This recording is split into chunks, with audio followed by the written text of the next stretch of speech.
So far, we've looked at a variety of different tools to improve your image.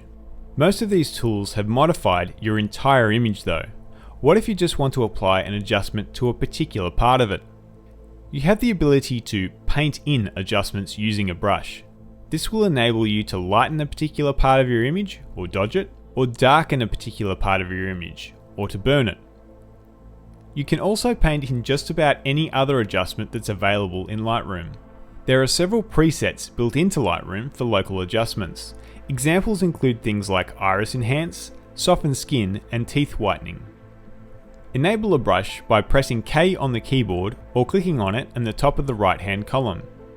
You can choose a preset brush from the drop-down menu, or you can dial in the exact settings you want using the sliders.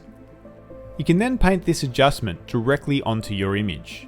Like the spot removal tool, you can adjust the size and the feather of the brush, and also the flow if you don't want it to have a strong effect. There is also an auto mask option available which helps you keep within the lines. This is useful when you have an edge with strong contrast that you don't want to go over. It can be annoying though when you're trying to paint over an area with lots of varying detail, like hair. Holding down the Option or Alt key switches the brush into negative mode where you can paint away areas that you don't want. If you hover over the brush pin for a moment, then Lightroom will show you the area you painted in a red overlay. By switching away from the brush tool and then back to it, you can have more than one brush in the same image.